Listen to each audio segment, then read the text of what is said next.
Hey guys, it's study time. तो चलिए शुरू करते हैं। आज हम लोग करने वाले हैं क्लास 9 केमिस्ट्री की चैप्टर 3 एटम्स एंड मॉलिक्यूल्स।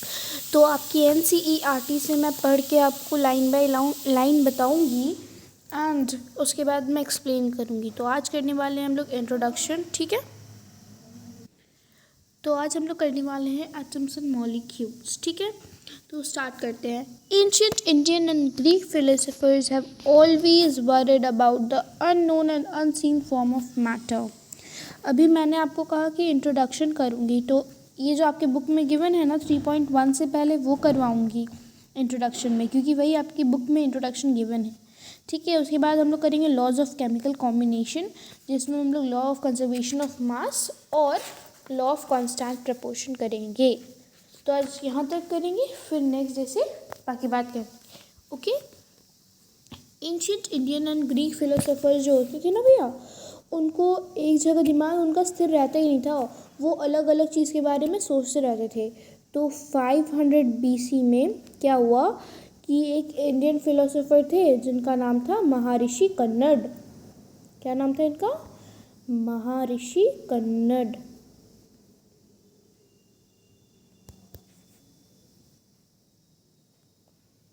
इन्होंने क्या किया, इन्होंने ले लिया एक चावल का दाना और फिर इसको उन्हें ऐसे छोटी छोटी छोटी छोटी छोटी छोटी छोटी छोटी फॉर्म में तोड़ते गए, ठीक है। और फिर एक ऐसा फॉर्म आया जिनको वो और तोड़ ही नहीं सकते थे।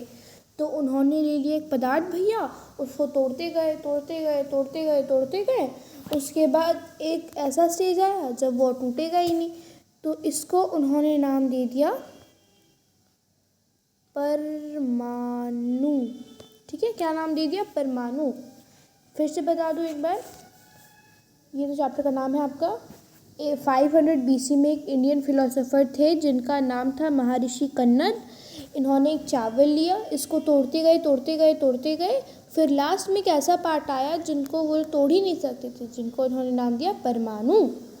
पदार्थ मीन्स मैटर, परमाणु मीन्स एटम, ठीक है भैया। समझ में आया यहाँ तक? चलो ठीक है, अब इसको रीड करके बता देती हूँ। An Indian philosopher Maharshi Kannada postulated that if we go on dividing matter पदार्थ we shall get a smaller and smaller particles. Ultimately a stage will come when we shall come across the smallest particle beyond which further division will not be possible.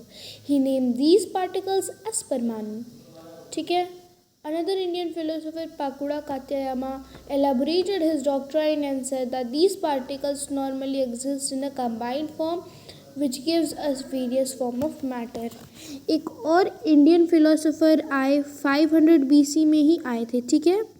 Same era में आए, उन्हीं के थोड़े दिन बाद आए थे। उन्होंने कहा, उनका नाम था पाकुड़ा कात्यायमा,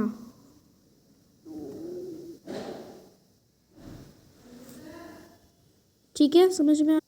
उन्होंने अपनी एक लॉजिक लगाई और उन्होंने कहा कि जो पदार्थ रहते हैं ना, नहीं, जो परमाणु रहते हैं ना, वो एक कंबाइंड फॉर्म में रहते हैं, जिसको हम लोग क्या बोलते हैं? जिसको हम लोग बोलते हैं पदार्थ। मतलब बेसिकली जो महर्षि कन्नड़ ने कहा था उसी का अपोजिट पकुड़ा कात्यायमा ने कहा। इसको भी एक बार बता देती हूँ। 500 BC में एक इंडियन फिलोसोफर आए जिसका नाम था पाकुड़ा कात्यायमा, ठीक है, जिन्होंने कहा कि अगर आप परमाणु, ठीक है, अगर आप परमाणुओं को देखो ना तो वो एक कंबाइंड फॉर्म में रहता है, हमेशा एक कंबाइंड फॉर्म में रहेंगे, जिसको हम लोग पदार्थ बोलते हैं, ठीक है। अब उसका शेप अलग होता है, साइज़ अलग होता है और टेक्सचर अलग होता है। ये इन्होंने नहीं कहा, मगर जो नॉर्मली पदार्थ होती हैं उनका शेप, साइज़ और टेक्सचर अलग अलग होता है। अगर आप एक पेन को ही देख लो ना तो ये भी छोटे छोटे एटम से ही बना होता है, ठीक है। समझ में आया? अब 500 BC में ही क्या हुआ कि एक फिलोसोफर ग्रीक के आए, ठीक है। सेम एरा ग्रीक के फिलोसोफर आए। अब उन्होंने उनका नाम था, दो आए थे, ठीक है, डेमोक्रिटस, छोड़ो डेमोक्रिटस नहीं पढ़ना, Democritus and Leucippus.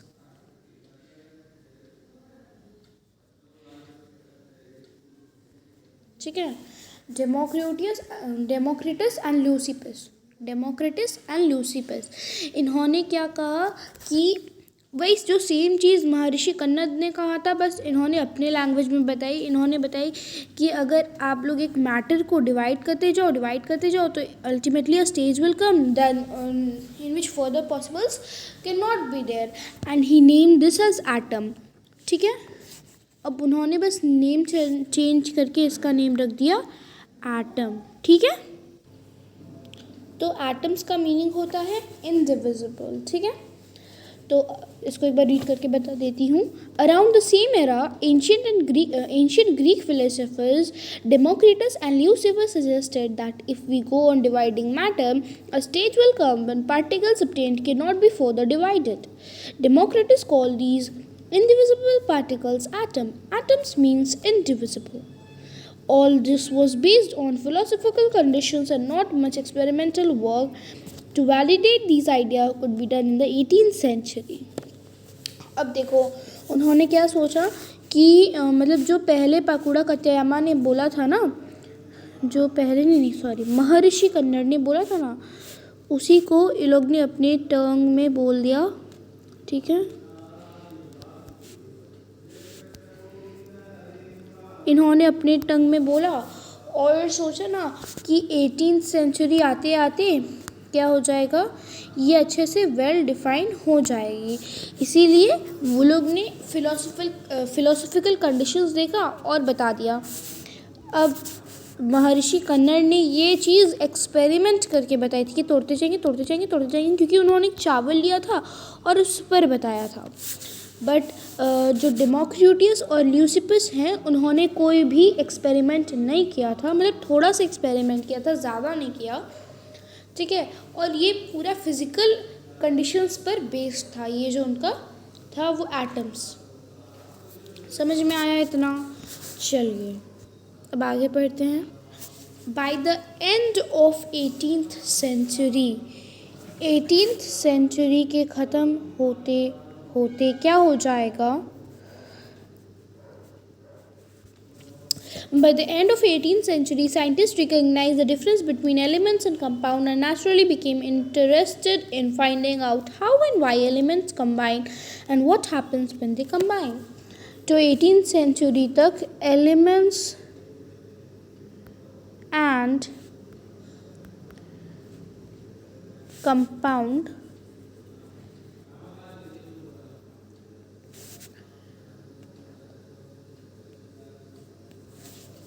Elements and compound. ठीक है, by the end of 18th century क्या होता है, एलिमेंट्स और कंपाउंड्स जो होते हैं उन दोनों में डिफरेंशिएशन करना आ जाता है। ठीक है, साइंटिस्ट लोग इनमें डिफरेंशिएशन करना सीख जाते हैं। अब उसके बाद ये इंटरेस्टिंग हो जाता है कि एलिमेंट्स कंबाइन कैसे होता है। ठीक है, और क्या होगा कि अगर वो कंबाइन हो जाए, व्हाट विल हैपन, है ना, व्हेन दे कंबाइन। समझ में आया? इतना समझ गए?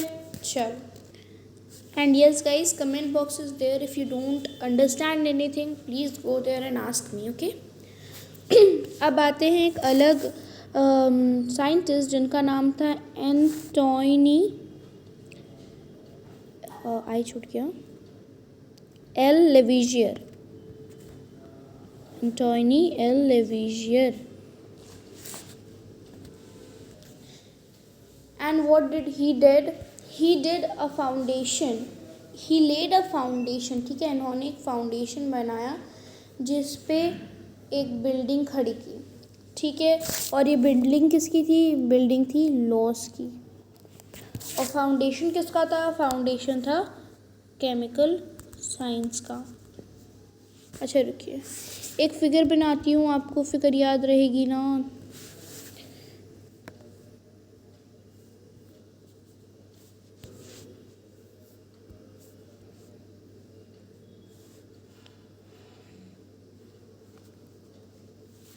ठीक है, ये है फाउंडेशन जो कि ले की गई है केमिकल साइंस से, ठीक है।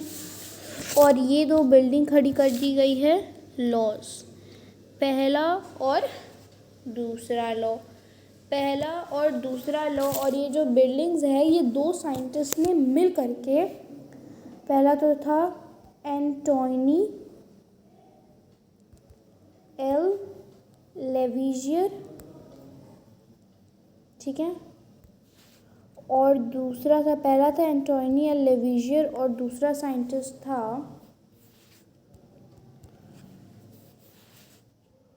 बता देती हूँ पहले आपको दोनों साइंटिस्ट के नाम। पहला तो आप लोगों को पता होगा ही क्योंकि अभी मैंने 3 बार बता दिया है, एंटोनी एल लेविजियर।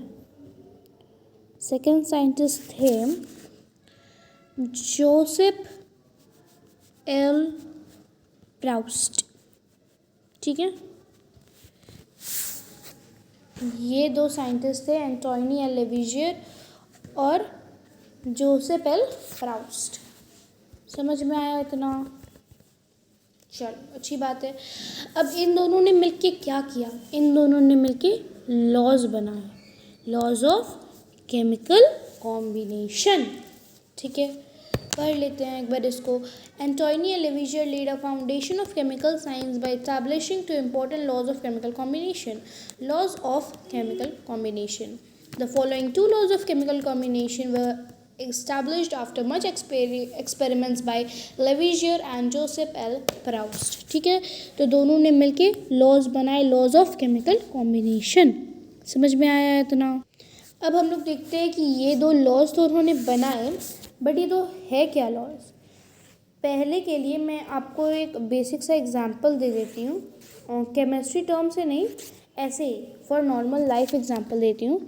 अगर आप 10 ग्राम्स और 50 ग्राम्स अलग अलग शुगर लो, ठीक है, शुगर, तो वो टोटल आके 60 ग्राम्स हो जाएंगी, है ना। अगर आप 40 ग्राम्स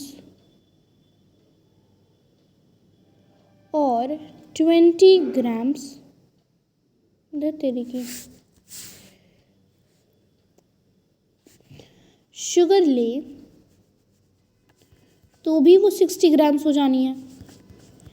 तो अगर आप दो अलग अलग amount but in equal composition, equal amount में ले रहे हो तो उसका एंड रिजल्ट तो इक्वल ही होना है, ठीक है ना। बस यही है आपका law of conservation of mass. इसमें एक बहुत इम्पॉर्टेंट लाइन है जो कि याद करने, जो कि है मास can never be created nor be destroyed. समझ में आया? नहीं आया तो मैं हूँ समझाने के लिए। मतलब जो मास होता है ना, उसे आप कभी बना भी नहीं सकते हो और कभी डिस्ट्रॉय भी नहीं कर सकते, वो बस आपका चेंज हो जाता है एक फॉर्म से दूसरे फॉर्म तक, ठीक है। लाइक एनर्जी में पढ़ा होगा, वो भी कभी क्रिएट नहीं होती, ना ही कभी डिस्ट्रॉय होती है। सिमिलरली आपकी जो यहाँ पे हम लोग मैटर की बात कर रहे हैं, तो मैटर भी कभी डिस्ट्रॉय नहीं हो, मास भी कभी डिस्ट्रॉय नहीं होती, सॉरी मैटर नहीं, मास, ठीक है। एक बार रीड कर लेते हैं। Is there a change in mass when a chemical change or chemical reaction take place? देखिए उसमें मास पे तो चेंज नहीं आती है, ठीक है। अगर एक केमिकल कॉम्बिनेशन प्लेस ले रहा है तो उसकी मास पे क्या फ़र्क आएगी। मान लीजिए आपके पास यहाँ पर एक 20 ग्राम्स का कुछ बॉक्स है, ठीक है। अगर आपने उसे जला दिया, ठीक है, और यहाँ पे उसकी एशेस बची हुई हैं, वो भी तो 20 ग्राम की होगी ना, वो थोड़ी ना 100 ग्राम की हो जाएगी या 10 ग्राम्स की हो जाएगी, वैसे तो कुछ नहीं होगी, वो भी 20 की रहेगी, ये भी 20 की रहेगी, तो उसके मास पे तो कोई चेंज आता है नहीं, है ना, ठीक है। अब यहाँ पर आपके बुक में एक एक्टिविटी गिवन है जो कि हम लोग अभी नहीं करने वाले हैं, ठीक है। सेम थिंग वही है, बस एक्स और वाई में जो है वो आपकी क्या बोलते हैं, copper sulphate, barium chloride, lead nitrate, sodium carbonate, sodium sulphate और सोडियम क्लोराइड गिवन है। मात्र यही फ़र्क है, मैंने आपको नॉर्मल डे के एग्जांपल से समझा दिया, अब आप केमिकल्स के एग्जांपल से समझ लीजिएगा, ठीक है। Law of conservation of mass states that mass can neither be created nor be destroyed in a chemical reaction, ठीक है, ये मैंने आपको बताया था, ठीक है। अब हमारी इंट्रोडक्शन ख़त्म हो गई है, लॉ ऑफ केमिकल कॉम्बिनेशन के under law of conservation of mass ख़त्म हो चुकी है। आज हम लोग आज का last topic law of constant proportion करने वाले हैं, ठीक है। So what is under law of constant proportion? Law of constant proportion, इसके अंदर भी है वही हमारा एंटोइन टी एल लेविजियर, बस इसमें आपके बुक में लेविजियर की बना। एक बार रीड कर लेती हूँ फिर बताऊँगी, ठीक है। Lavoisier along with other scientists noted that too many compounds were composed two or more than elements, and each such compound had same elements in the same proportion irrespective of where the compound came from and who prepared it. मतलब इसमें law of constant proportion में इतना ही है कि अगर आप इतना बड़ा बॉक्स ले लो, नहीं छोड़ो बॉक्स को छोड़ो, बॉक्स में तो अलग हो भी सकती है, अगर आप इतनी बड़ी चौक ले लो या इतनी छोटी चौक ले लो, दोनों में इक्वल अमाउंट में आपका जो भी एलिमेंट्स यूज़ किया गया है वो होगा। अगर आपको नहीं समझ में आई हो तो एक और एग्जांपल देके बताती हूँ मैं आपको। अगर आप 10 ग्राम पानी ले लो, उसमें भी क्या होगा, हमारा H2O ही होगा। और आप 2 लीटर पानी ले लो, उसमें भी क्या होगा, हमारा H2O ही होगा ना।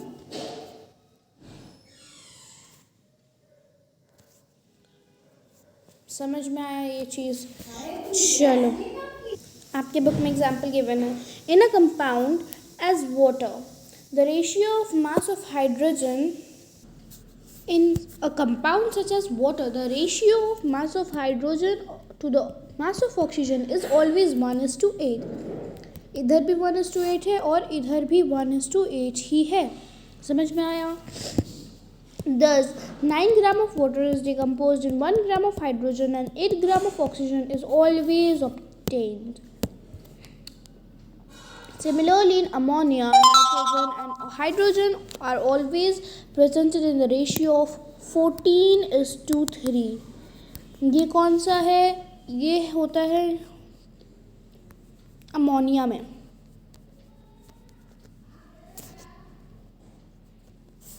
नाइट्रोजन एंड ऑक्सीजन का, ठीक है। Whenever the method or the source from this which is obtained. This led to the law of constant proportion, which is also known as law of definite proportion. तो law of constant proportion को हम लोग law of definite proportion भी बोलते हैं, ठीक है।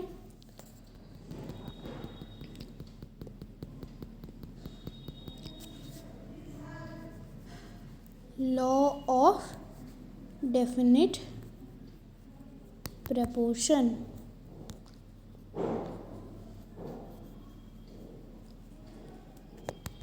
ठीक है। अब ये प्राउस्ट, जो जोसेफ एल प्राउस्ट था, उसने ये लाइन बताई थी, लिखी थी। लाइन कुछ ऐसी है कि in a chemical substance the elements are always presented in definite proportion by mass. एक केमिकल सब्सटेंस में जो भी एलिमेंट्स रहते हैं ना, वो हमेशा एक प्रपोर्शन में प्रेजेंट होते हैं, मतलब 1:8, 14:3, एक डेफिनेट प्रपोर्शन में रहते हैं हमेशा, ठीक है, हमेशा।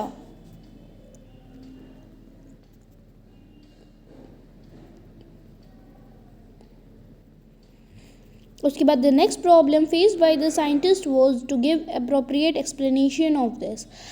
अभी अगर हम कह देंगे कि 1:8 के फॉर्म में प्रेजेंट होती थी, तो आप बोलोगे ना miss how could you tell this, तो एक एक्सपेरिमेंट तो दीजिए, हमें एक एक्सप्लेनेशन तो दीजिए अबाउट दिस।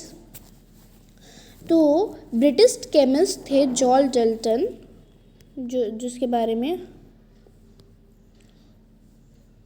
कहा जाता है कि एक ब्रिटिश केमिस्ट थे। ठीक है, इन्होंने क्या कहा कि इन्होंने कुछ कहा नहीं, इन्होंने एक basic theory the about the nature of matter कि मैटर कैसा होता है, अबाउट नेचर ऑफ मैटर। समझे? डाल्टन एक आइडिया उठाई और वो आइडिया क्या थी? Idea of divisibility. Idea of divisibility हमने पहले भी पढ़ा था, याद है स्टार्टिंग में। आइडिया ऑफ डिविजिबिलिटी मीन्स अगर एक सामान को आप तोड़ रहे हो, मान लो एक सामान है वो आप तोड़ रहे हो, तो जो दो पार्ट्स में टूटेंगे, एक सामान जो दो पार्ट में टूट रहे होते हैं वो कितने पार्ट तक तोड़े जा सकते हैं, उसे कहते हैं हम लोग डिविजिबिलिटी, आइडिया ऑफ डिविजिबिलिटी। तो जॉर्ज डाल्टन ने भी यही आइडिया को उठाया और फिर एक फ़िलॉसफी दी, और फिर उन्होंने क्या कहा, फिर उन्होंने एक एटम्स का नाम को उठाया। ठीक है, उसके जो कि किसने दिया था, याद कीजिए, याद आया? ग्रीक साइंटिस्ट, नाम बताइए दोनों साइंटिस्ट के, डेमोक्रिटस और ल्यूसिपस, है ना। जब इन दोनों मतलब ग्रीक साइंटिस्ट जो कह रहे थे कि एटम्स एक इनडिविजिबल पार्टिकल्स होती है, उनको सबसे छोटी पार्टिकल्स कहा जा सकता है, उन एटम्स को उन्होंने उठाया और इसके बेसिस पे एक law the, law of chemical combination. ठीक है, उसके बाद डाल्टन ने क्या कहा, डाल्टन ने जो थ्योरी दी थी उसे एक कुछ थिंग्स प्रूफ हुआ। तो जो थिंग्स प्रूफ हुआ वो लिखा हुआ है आपके बुक में, मैं पढ़ के बताती हूँ। According to Dalton's atomic theory, all matters, whether an element or compound, चाहे वो all matters, जितने भी matters होते हैं, या वो element हो, compound हो, mixture हो, कुछ भी हो, खाने वाला नहीं, mixture, ठीक है।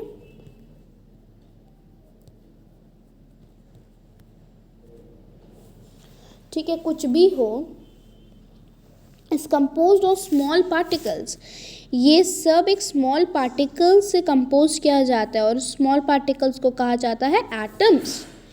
ठीक है, the postulate of his theory is as follows. तो उन्होंने ना कुछ पोस्टुलेट्स दिए थे, तो कुछ उनके पोस्टुलेट्स गिवन है यहाँ पर, 6 पोस्टुलेट टोटल गिवन है। तो वो कुछ इस प्रकार हैं कि all matter is made up of very tiny particles called atom which participate in chemical reaction। जो atoms होता है वो सबसे क्या होते हैं, हमारे tiny particles। और क्या करते हैं ये tiny particles, एलियस ना, और ये tiny particles केमिकल कॉम्बिनेशन में हिस्सा लेते हैं, पार्टिसिपेट इन केमिकल कॉम्बिनेशन। समझ में आया? ठीक है, और एटम्स क्या होती हैं, एटम्स इनडिविजिबल भी होती है। ठीक है, जो कि हमें पहले ही महर्षि कन्नर और ग्रीक साइंटिस्ट ने बता दिया था। उसके बाद एटम्स को हम लोग कभी बना भी नहीं सकते, नॉर क्रिएट और नॉट डिस्ट्रॉय। ठीक है, वी कैन नॉट क्रिएट और डिस्ट्रॉय एंड एटम। ठीक है, ये फर्स्ट पोस्टुलेट हो गई, ये सेकंड पोस्टुलेट हो गई। अब उसके बाद भी तो कुछ कहा था ना फिर इन्होंने, उसके बाद कहा था कि atoms of a given element are identical. Atoms in a given element, अगर वो एक एलिमेंट में ऑलरेडी गिवन है तो वो आइडेंटिकल होती हैं in mass, they are identical in mass and chemical properties. सारे पोस्टुलेट को लर्न करना है। उसके बाद एटम्स कंबाइन, ठीक है,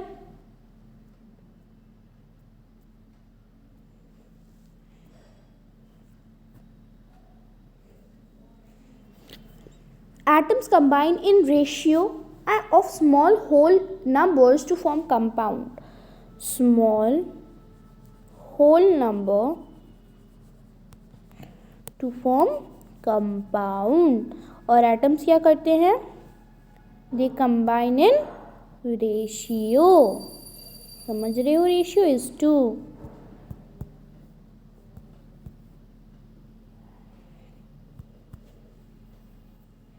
is 2 है ना, ठीक है. The relative number and kind of atoms are constant in given compound. तो जो relative number होता है और जो kinds होते हैं किसके, एक एटम के, ठीक है, वो क्या होते हैं, कांस्टेंट होते हैं, ठीक है. किसमें कांस्टेंट होते हैं, इन अ गिवन कंपाउंड. समझ में आया? इन सबको लर्न कर लीजिएगा इस 6 पोस्टुलेट्स को. उसके बाद हम लोग जो एनसीईआरटी के क्वेश्चंस गिवन है वो बनाएंगे नेक्स्ट क्लास में, ठीक है. नेक्स्ट क्लास में हम लोग क्वेश्चन बनाएंगे और 3.2 करेंगे. उसकी लिंक मैं डिस्क्रिप्शन बॉक्स में डाल दूंगी. Do check out the description box. Like share subscribe ज़रूर कर दीजिएगा, ठीक है.